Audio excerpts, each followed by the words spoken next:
this is an area now that has always been considered a private thing and something that you as the employer don't have necessarily the right or the need to know.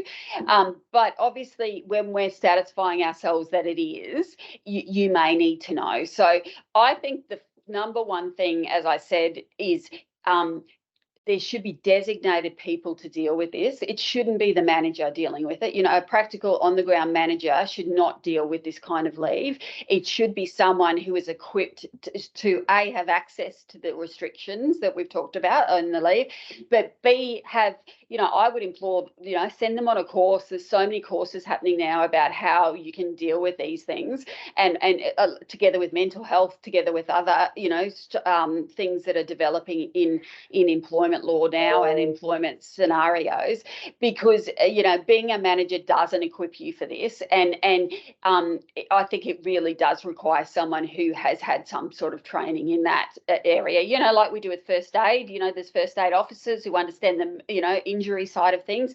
I think there needs to be someone in the business who understands psychological and this kind of leave. But again, case by case, really take it seriously. You know, that's the one thing. You know, we've already had some employers saying, oh, well, this is an employee takes leave. You know, they take a sick day every day, 6 day, you know, as soon as they accrue a sick day, they take it, and this is just another thing on top. You cannot approach this in that way. You know, you've really got to be mindful of, I'd be taking the view it is true, and what do I need to satisfy myself that it is true? You know, what evidence do I need from those scenarios? So obviously empathy, these are all things that you would expect someone to do anyway. Take a calm and reassuring tone about how you're dealing with it. Obviously, they often come to you heightened in those scenarios, so it's important to sort of step back and see as a business, what are my obligations to support this employee, and then what am I prepared to do above and beyond those obligations to meet what they need to happen. So you know, encourage them to talk up. As I said, if you had an officer that they could talk to, EAP service, I think, is really important in this space, is to refer them to EAP to get that support.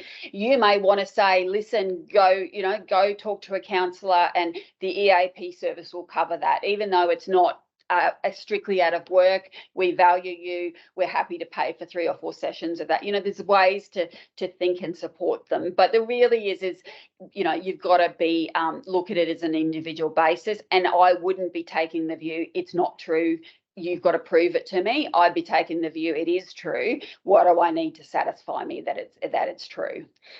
And then obviously not delving down too much. You know, if an employee came to you and said, I suffered domestic violence last night at my home, my husband physically assaulted me and the police were called, to most people that would be enough to be disclosure. And you might want to say, could you just get a letter from the police to confirm that? And that's okay. I wouldn't be saying, so what did he do and where are you going and what is your plans? You know, they don't have to disclose that, and you don't need that to issue the leave. You know, obviously if they want to talk to you and you're comfortable in doing that, you can, but I think it's really important to ask just as much questions as you need the answer to not invade people's privacy, because this you know, it requires personal disclosure beyond what other types of leave do, but there needs to be that balance between what you need to know and what the employee is comfortable in telling you.